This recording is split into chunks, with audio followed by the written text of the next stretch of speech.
يا أيها الذين آمنوا كتب عليكم الصيام كما كتب على الذين من قبلكم لعلكم تتقون. السلام علیکم ورحمۃ اللہ. الحمدللہ والصلاۃ والسلام علی نبینا محمد. محترم حضرات، رمضان المبارک کے روزے کی چند فضائل آپ مزید اس حدیث پاک سے جانیں کہ کیا کیا اللہ رب العالمین نے روزے دار کے لیے کتنا اجر عظیم تیار کر رکھا ہے، جسے حضرت ابو ہریرہ رضی اللہ تعالیٰ عنہ روایت کرتے ہیں کہ بے شک نبی اکرم صلی اللہ علیہ وسلم کہتے ہیں کل عمل ابن آدم یضاعف، ہر آدم کے بیٹی کی نیکی کو اللہ تعالیٰ بڑھا کر کے دیتا ہے، اور وہ پوری حدیث کے 10 سے 700 گنا تک. اور اللہ نے کہا سوائے روزہ کے فَإِنَّهُ لِي وَأَنَا أَجْزِي بِهِ، کیونکہ روزہ یہ میرے لیے اور میں اس کا بدلہ عطا کروں گا. اور فرمایا کہ اللہ رب العالمین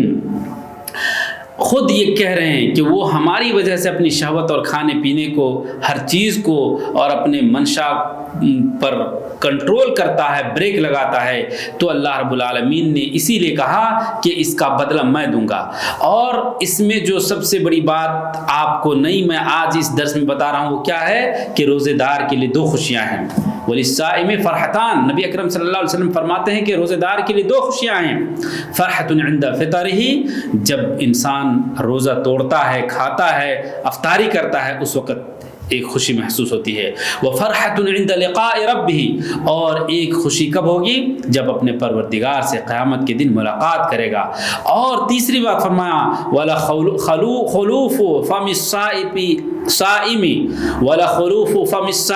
أَطْيَبُ عِنْدَ اللَّهِ مِنْ رِيحِ الْمِسْكِ، کہ روزے دار کے منہ سے جو بو نکلتی ہے وہ اللہ رب العالمین کے نزدیک مسک روح سے، مسک جس کو کہتے ہیں مسک کی خوشبو کی سے بھی زیادہ بہتر ہے، یا مشک کی خوشبو کی طرح ہے. تو اس حدیث سے پتہ چلا کہ اللہ رب العالمین کے نزدیک روزے دار کی قدر و منزلت کتنی زیادہ ہے. سب سے پہلی بات کہ روزہ اللہ رب العالمین ہی اس کا بدلہ دے گا، بغیر حساب کے دے گا. اور اللہ تبارک و تعالیٰ نے اس کو اپنے لیے خاص کیا ہے، اس لیے کیونکہ اللہ رب العالمین کے اس حکم پر بندہ جس قدر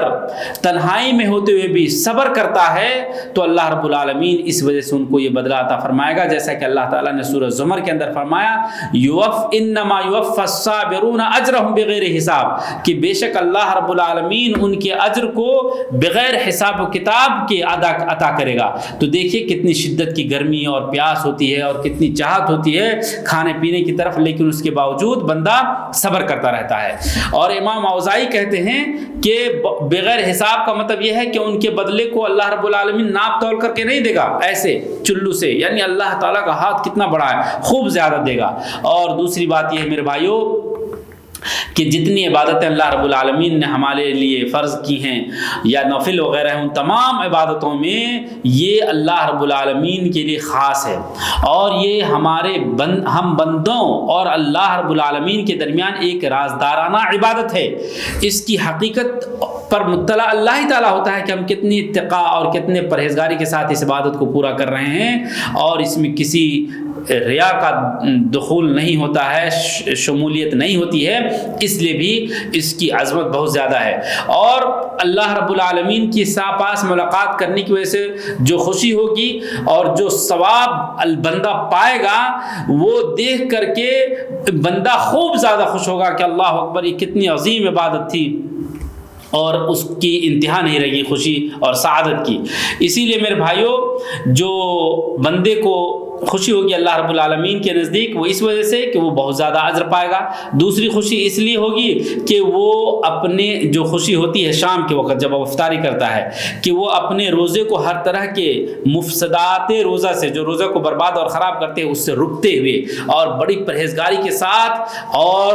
بہت ہی بچ بچا کر کے پورا روزہ کرتا ہے دن بھر، اور پھر جا کر کے شام میں اللہ کی اطاعت کرتے ہوئے افطاری کرتا ہے.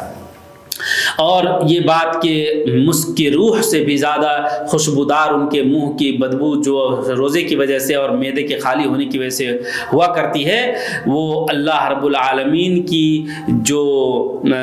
فرما برداری وہ کرتا ہے، تو اس کی وجہ سے اللہ رب العالمین کے نزدیک اس کی عظمت یہ ہے۔ ورنہ دنیا میں دنیا داروں کو تو اس کی بدبو تو بدبو ہوتی ہے، لیکن اللہ رب العالمین کے نزدیک وہ مشک کی روح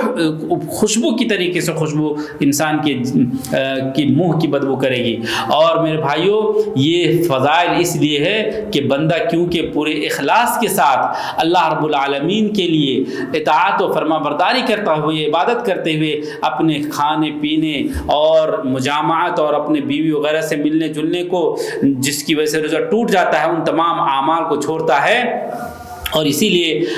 نبی اکرم صلی اللہ علیہ وسلم کہتے ہیں کہ اللہ تعالیٰ نے فرمایا من لم یدع قول الزور، اللہ کے رسول صلی اللہ علیہ وسلم فرماتے ہیں من لم یدع قول الزور والعمل به والجهل فليس لله حاجة في ان يدع طعامه وشرابه، کہ کوئی اس بندہ جھوٹ بولنا نہ چھوڑتا ہے اور جہالت اور نہیں چھوڑتا ہے، جھوٹ کے کرتوت کو نہیں چھوڑتا ہے، تو اللہ کو کوئی حاجت نہیں ہے کہ اپنے کھانے پینے کو چھوڑے۔ یعنی روزے کے پاک دامنی اور روزے کو بچانے میں سے یہ عوامل اور یہ عناصر ضروری ہے کہ انسان جھوٹ نہ بولے، جھوٹ کی کھیتی نہ کرے اور اپنے کھانے پینے پر ہی صرف نہ اکتفا رہے، بلکہ جھوٹ سب سے بڑی گناہ ہے، چغلخوری سب سے بڑی گناہ ہے۔ ان چیزوں سے رکنے کے بعد اللہ رب العالمین ان کی عبادت کی عظمت کو بڑھاتا ہے۔ اللہ ہمیں اس کی توفیق عطا فرمائے۔ السلام علیکم۔